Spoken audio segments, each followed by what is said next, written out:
In the desperate years of the Great Depression, when banks collapsed, jobs vanished, and faith in institutions wore thin, a new kind of outlaw captured the public imagination. John Dillinger was not just a criminal operating in the shadows, he became a headline, a symbol, and a legend in real time. Newspapers followed his every move, law enforcement feared his audacity, and ordinary Americans debated whether he was a ruthless menace or a dark folk hero striking back at a broken system. Dillinger's rise came at a moment when the line between villain and celebrity blurred. His brazen bank robberies, dramatic escapes, and apparent ability to outthink authorities turned him into public enemy number one, a title that reflected both the government's alarm and the public's obsession. What do you think? Was John Dillinger simply a notorious criminal or a product of a broken era that turned him into a legend? Leave a comment below and share your perspective. If you enjoy deep dives into American crime history and the darker corners of the past, make sure to subscribe to the channel. Hit the notification bell so you don't miss future episodes exploring the figures, myths, and moments that shaped American history. I don't smoke much, and I drink very little. I guess my only bad habit is robbing banks. John Dillinger. John Dillinger emerged as one of the most notorious criminal figures of the Great Depression, a period marked by economic collapse and public distrust of financial institutions. He led what became known as the Dillinger Gang, a loosely organized group that authorities linked to a series of bank robberies and several raids on police facilities across the Midwest. These activities, widely reported at the time, placed Dillinger at the center of a growing national concern over organized crime. Throughout his criminal career, Dillinger was arrested multiple times and managed to escape custody on 2 occasions, events that significantly fueled his reputation. He was formally accused, but never convicted, of responsibility in the death of East Chicago police officer William O'Malley, making it the only homicide charge ever brought against him. Dillinger actively sought attention, understanding the power of the press in shaping public perception. Newspapers often embellished his exploits, portraying him as daring and charismatic, and at times likening him to a modern-day Robin Hood. The federal government responded decisively. Under the leadership of J. Edgar Hoover, the Bureau of Investigation used Dillinger's case to justify a major institutional transformation. The pursuit of Dillinger helped accelerate the Bureau's evolution into the Federal Bureau of Investigation, FBI. Accompanied by expanded authority, standardized training, and more advanced investigative methods aimed at combating interstate crime. After avoiding capture across several states for nearly a year, Dillinger sought refuge to recover from injuries sustained during an encounter with authorities. He briefly stayed in Michigan, including a hideout near Charlevoix, before returning to Chicago in mid-1934. There he relied on the assistance of Anna Kompanash, who later alerted law enforcement to his location. On July 22, 1934, federal and local officers moved to apprehend Dillinger outside Chicago's Biograph Theater. During the arrest attempt, Dillinger tried to escape and died at the scene. Subsequent legal reviews concluded that the officers' actions were justified under the circumstances. Early life. John Dillinger was born on June 22, 1903, at 2053 Cooper Street in Indianapolis, Indiana. He was the younger of 2 children born to John Wilson Dillinger and Mary Ellen Molly Lancaster. His early years unfolded in a working-class Midwestern neighborhood, a setting typical of many American families at the turn of the 20th century. Dillinger's family history reflected the broader immigrant experience of the era. His paternal grandfather, Matthias Dillinger, came to the United States in 1854 from Giesingen, a small village near Dillingen/Saar in what was then Prussia. Like many European immigrants of the time, he left because of economic hardship and concerns about compulsory military service. This background placed the Dillinger family within a long tradition of German-American settlement in the Midwest. John Dillinger's parents married in August 1887. His father earned a living as a grocer and was widely described as strict and traditional in his approach to parenting. In later interviews, Dillinger himself recalled that his father believed strongly in firm discipline, reflecting common child-rearing attitudes of the period rather than an unusual severity by contemporary standards. A major disruption came in 1907 when Dillinger's mother died shortly before his fourth birthday. That same year, his older sister Audrey married Emmett Fred Hancock and began raising a family of her own. For several years afterward, Audrey took on a significant caregiving role for her younger brother, providing stability during a formative stage of his life. The household changed again in 1912 when Dillinger's father remarried Elizabeth Lizzie Fields. Together they had 3 children, creating a larger blended family. These early domestic shifts, loss, responsibility shared among siblings, in a disciplined household, formed the social environment in which John Dillinger grew up. Long before he became a national figure during the Great Depression, John Dillinger experienced persistent difficulties during his teenage years. He was frequently reprimanded for fighting and minor theft, and contemporaries described him as impulsive and domineering toward younger children. His formal education ended early when he left school to take a job in a machine shop in Indianapolis, a common path for working-class youths in the early 20th century. Concerned that city life was influencing his son in unhealthy ways, Dillinger's father moved the family to the rural town of Mooresville, Indiana, in 1921. The relocation, however, failed to bring the change his father hoped for. Dillinger's restless and defiant behavior continued, and in 1922, he was arrested for automobile theft. By this point, tensions between father and son had grown increasingly strained. In an effort to redirect his life, Dillinger enlisted in the United States Navy in 1923. He served as a petty officer third class and worked as a machinery repairman aboard the battleship USS Utah. His naval career was brief. After leaving his post, while the ship was docked in Boston, he was later formally discharged under unfavorable conditions. This episode further reflected a pattern of difficulty with authority rather than a sustained commitment to institutional life. After returning to Mooresville, Dillinger met Beryl Ethel Hovius, and the two married on April 12, 1924.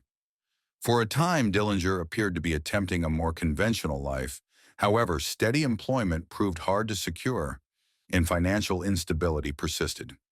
These pressures contributed to his decision to associate with Ed Singleton, a former inmate, with whom he planned a robbery. The robbery targeted a local grocery store and resulted in a small sum of money being taken. No one was seriously harmed, though the incident quickly drew attention. A local minister recognized the individuals involved and notified authorities, leading to their arrest the following day. The legal aftermath proved pivotal. After discussions between Dillinger's father, a respected local church figure, and Morgan County prosecutor Omar O'Hara, Dillinger was persuaded to admit guilt and proceed without legal representation, expecting leniency. Instead, Dillinger received a sentence of 10 to 20 years for charges related to robbery and conspiracy. The severity of the punishment shocked his family, particularly his father, who publicly expressed regret over his advice and unsuccessfully appealed to the court for a reduced sentence. While being transported to testify in Singleton's case, Dillinger briefly escaped custody but was quickly recaptured. Singleton, after securing a change of venue, received a significantly lighter sentence of 2 to 14 years. He later died in 1937 in an unrelated incident. Prison time. John Dillinger spent nearly a decade confined within Indiana's correctional system, serving time at both the Indiana Reformatory and Indiana State Prison between 1924 and 1933. During these years, incarceration became a turning point rather than a deterrent. Upon his arrival, Dillinger reportedly made a defiant remark about who he intended to become after his release, reflecting a deep sense of bitterness toward the system that had confined him for such a lengthy sentence. Prison records indicate that Dillinger underwent a medical examination upon entry and received treatment for a sexually transmitted infection, a process that was uncomfortable and rudimentary by modern standards. More significantly, his long confinement fostered resentment toward society and the justice system. While incarcerated, he formed close associations with experienced offenders, including Harry Pete Pierpont, Charles Mackley, Russell Clark, and Homer Van Meter. These men, many of whom had prior experience with bank theft, introduced Dillinger to structured methods of planning and execution that differed sharply from his earlier impulsive offenses. Dillinger proved to be an attentive student. He studied the highly organized techniques developed by Herman Lamb, whose systematic approach to bank robbery emphasized preparation, timing, and discipline. These methods later became a foundation for Dillinger's activities following his release. During this same period, the men discussed future plans, anticipating coordinated actions once they were no longer behind bars. Outside the prison walls, Dillinger's father worked tirelessly to secure his son's release. He organized a public petition that gathered 188 signatures, appealing to officials for clemency. These efforts ultimately succeeded, and on May 10, 1933, after approximately 9.5 years of confinement, Dillinger was granted parole. Dillinger re-entered society at the height of the Great Depression, a time when legitimate employment opportunities were scarce even for those without criminal records. Facing limited prospects, he quickly returned to illegal activity. Within weeks, he was linked to bank thefts in Ohio, drawing renewed attention from law enforcement. His arrest later that summer led to his detention in Allen County Jail in Lima, where authorities prepared to indict him. While processing Dillinger, officers discovered papers that appeared to outline a plan for escape. He refused to explain their meaning. Unknown to authorities at the time, Dillinger had already helped coordinate an effort to free several former prison associates, including Pierpont and Clark.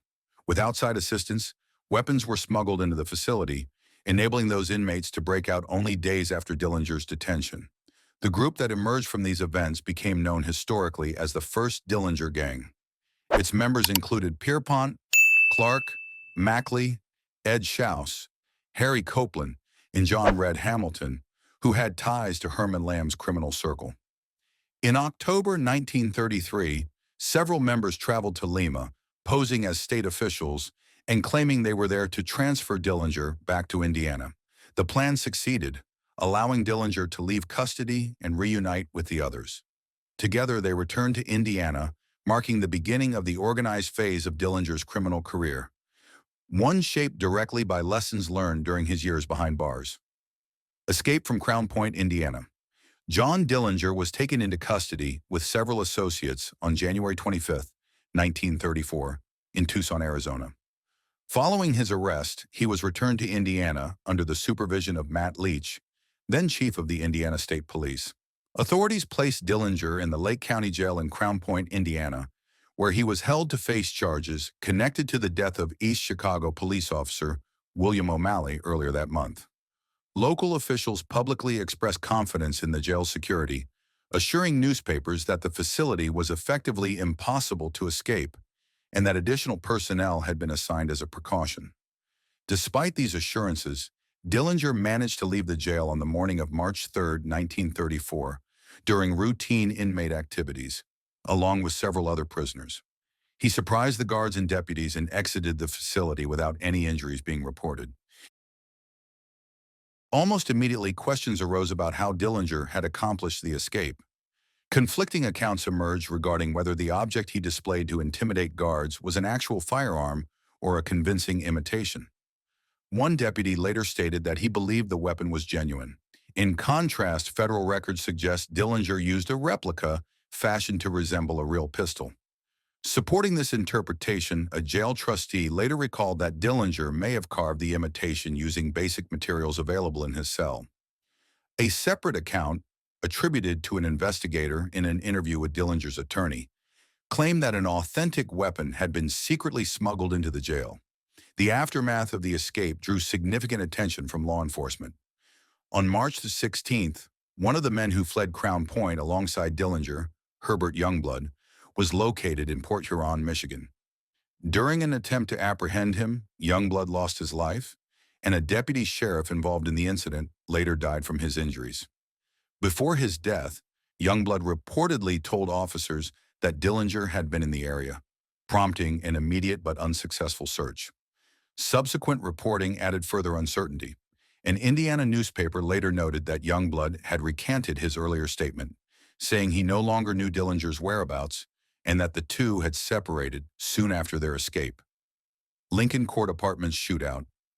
John Dillinger and his companion Evelyn Billy Frechette settled into a new temporary residence on Tuesday, March 20th, 1934. They rented apartment 303 at the Lincoln Court Apartments in St. Paul, Minnesota, registering under the assumed names Mr. and Mrs. Carl T. Hellman. The choice of aliases in a furnished apartment reflected a common tactic used by fugitives at the time to blend into urban neighborhoods without attracting attention. The building's landlord, Daisy Coffey, later testified that she paid close attention to the couple during their stay.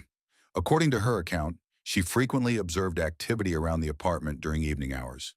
Over time, Coffey became increasingly suspicious, particularly after noticing a recently acquired Hudson sedan parked in the garage behind the building. On March 30th, Coffey contacted the Federal Bureau of Investigation's St. Paul field office and provided a detailed report of her observations, including information about the vehicle. Following Coffey's report, FBI agents Rufus Coulter and Rusty Knowles were assigned to discreetly monitor the apartment building. Their initial surveillance produced little information, largely because the apartment's blinds remained closed, preventing any clear view of the occupants' activities. The following morning, at approximately 10:15 a.m., Knowles canvassed the surrounding area while searching for the Hudson sedan, but did not immediately locate it. He repositioned his vehicle several times, eventually parking near the intersection of Lexington and Lincoln Avenues. From there, he observed Coulter arrive alongside St. Paul Police Detective Henry Cummings, who entered the apartment building together. Roughly 10 minutes later, according to Knowles' estimate, Homer Van Meter arrived and parked a green Ford coupe along the north side of the building. Agents Rufus Coulter and St. Paul Detective Henry Cummings approached apartment 303 and knocked. Evelyn Billy Frechette answered, opening the door only slightly. She explained that she was not dressed and asked them to return later. Coulter replied that they would wait. After several minutes passed with no response, Coulter briefly went downstairs to the caretaker's apartment, occupied by Louis and Margaret Meidlinger, to use the telephone and contact federal authorities. He then returned to rejoin Cummings outside the apartment. While the officers waited, Homer Van Meter appeared in the hallway and addressed Coulter, asking if he was someone named Johnson. Coulter denied it and asked Van Meter for his name as he continued past. Van Meter identified himself as a traveling soap salesman. When questioned about samples and identification, he claimed they were in his car and said he had no credentials. He then continued down the stairway. Coulter paused briefly before following him. As Coulter reached the building's lobby, a sudden confrontation occurred, prompting him to retreat outside. Van Meter briefly pursued him before turning back into the building. Outside, Agent Rusty Knowles recognized Van Meter and directed Coulter's attention to a green Ford parked nearby. Coulter disabled the vehicle to prevent its use. Knowles then attempted to alert local police in the FBI office from a nearby drugstore, but was unable to get through due to busy lines. During this confusion, Van Meter managed to leave the area by boarding a passing truck. According to Frechette's later testimony, she informed Dillinger that officers were present after speaking with Cummings. When further commotion broke out in the hallway, Dillinger responded from inside the apartment, forcing Cummings to seek cover. Dillinger briefly emerged from the apartment, and an exchange followed in which Cummings returned fire with his revolver. Cummings exhausted his ammunition after several shots, one of which struck Dillinger in the leg, before retreating down the stairs toward the front entrance. With Cummings withdrawing, Dillinger and Frechette quickly left the apartment by the rear stairway. They exited through the back of the building and departed in their Hudson sedan. Returned to Mooresville, John Dillinger and Evelyn Billy Frechette left the Minneapolis-St. Paul area and traveled to Mooresville, Indiana, to visit Dillinger's father. Friday, April 6, 1934, was largely devoted to reconnecting with relatives, especially Dillinger's half-brother, Hubert. These family visits were typical of Dillinger's movements at the time, as he frequently relied on close relatives for temporary refuge and assistance while attempting to stay out of public view. Later that evening, around 8 p.m., Dillinger and Hubert departed Mooresville and drove roughly 210 miles to Leipzig, Ohio. Their destination was the home of Joseph and Lena Pierpont, the parents of Harry Pierpont, one of Dillinger's former associates from prison. When they arrived, they found that the Pierponts were not at home, prompting the two men to begin their return trip to Indiana around midnight. In the early hours of April 7th at approximately 3:30 a.m., the journey ended abruptly near Noblesville, Indiana, when Hubert fell asleep while driving. The vehicle collided with another car driven by Joseph and Mrs. Manning, then broke through a farm fence and came to rest deep in a wooded area. Despite the severity of the crash, both Dillinger and Hubert managed to make their way back to the family farm in Mooresville. Law enforcement officers arrived at the accident site within hours, discovering various items in the abandoned car that immediately drew attention. According to later accounts, some of the items found suggested Dillinger was still focused on settling unfinished personal matters. Hubert later claimed that his brother intended to confront a former attorney in Crown Point, Joseph Ryan, who Dillinger believed had mishandled his legal retainer after being replaced by Louis Paquette. By mid-morning on April 7th, Dillinger's circle was already taking steps to secure new transportation. Around 10:30 a.m., Frechette, Hubert, and Hubert's wife purchased a black four-door Ford V8, registering it under the name Mrs. Fred Penfield to avoid attention. At approximately 2:30 p.m., Frechette and Hubert collected the vehicle and returned to Mooresville. Shooting at the Biograph Theater in death. John Dillinger was observed on the evening of July 22, 1934, entering Chicago's Biograph Theater at approximately 8:30 p.m. alongside Anna Sage and Polly Hamilton. The theater was showing Manhattan Melodrama, a popular crime film starring Clark Gable, Myrna Loy, and William Powell. Federal agents had positioned themselves around the building as part of a carefully planned surveillance operation. During the stakeout, a misunderstanding briefly complicated matters. The theater's manager, suspicious of the men lingering outside, believed they might be planning a robbery and contacted the Chicago police. Officers arrived but were quickly dismissed after federal agents identified themselves and explained that they were monitoring a high-priority suspect. The operation then continued without further interruption. When the film ended, Agent Melvin Purvis stationed himself near the front entrance. He used a prearranged signal, lighting a cigar, to indicate that Dillinger was exiting the theater. Several agents later stated that Dillinger appeared to notice their presence as he passed by, briefly scanning his surroundings before moving ahead of his companions. Accounts differ on what followed, but witnesses agreed that Dillinger turned toward a nearby alley where agents had already positioned themselves to prevent escape. As Dillinger entered the alley, multiple agents moved in. In the ensuing moments, several shots were fired by the pursuing officers. Dillinger collapsed and was quickly attended to as authorities summoned medical assistance. Despite these efforts, it soon became clear that he had not survived the encounter. He was formally pronounced dead later that evening at Alexian Brothers Hospital. Investigators reported that he did not speak after being struck. Subsequent reviews identified Agent Charles Winstead as having likely fired the decisive shot, for which he later received official commendation from J. Edgar Hoover. Two female bystanders were also injured during the incident and were taken to nearby hospitals for treatment. Contemporary newspaper reports, including coverage in the New York Times the following day, placed the time of Dillinger's death at approximately 10:40 p.m.